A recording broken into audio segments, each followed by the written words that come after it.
গোলাঘাটত দিন দুপৰতে চাঞ্চল্যকৰ ঘটনা।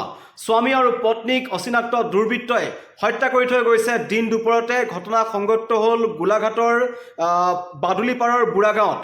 নাম হৈছে সোণেশ্বৰ গগৈ আৰু দেৱী গগৈ। সোণেশ্বৰ গগৈ আৰু দেৱী গগৈ স্বামী স্ত্ৰী। তেওঁলোকক অচিনাক্ত দুৰ্বৃত্তই চোকা অস্ত্ৰৰে আক্ৰমণ কৰি দিন দুপৰতে হত্যা কৰি থৈ গ'ল। বাৰীত পাণ পাৰি আছিল, সোণেশ্বৰত আছে। বাৰীত পাণ পাৰি থকা অৱস্থাতে প্ৰথমতে অচিনাক্ত দুৰ্বৃত্তই সোণেশ্বৰ গগৈক তাত আক্ৰমণ কৰে আৰু তাতেই তেওঁ ৰক্তাক্ত অৱস্থাত পৰি ৰয়। কিছু সময়ৰ পিছত তেখেতৰ মৃত্যু হয়। তাৰপিছত ঘৰৰ ভিতৰত থকা পত্নী দেৱী গগৈকো ঘৰৰ ভিতৰত চোকা অস্ত্ৰৰে আক্ৰমণ কৰিছে দুৰ্বৃত্তই।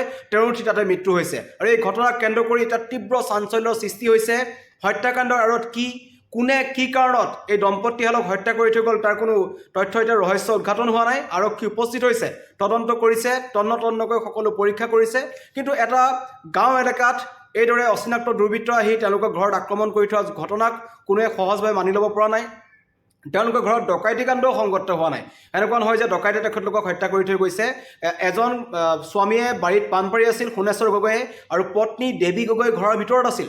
দুয়োজনকে এজনক ঘৰৰ ভিতৰত আক্ৰমণ কৰিছে, এজনক বাৰীত আক্ৰমণ কৰিছে। আৰু এই ঘটনা সংঘটিত কৰি ঘটনাস্থলীৰ পৰা দুৰ্বৃত্তই পলায়ন কৰিছে। আৰক্ষীয়ে তদন্ত আৰম্ভ কৰিছে। সমগ্ৰ ঘটনাক কেন্দ্ৰ কৰি গোলাঘাটৰ বাদুলিপাৰৰ বুঢ়াগাঁৱত এতিয়া তীব্ৰ চাঞ্চল্য।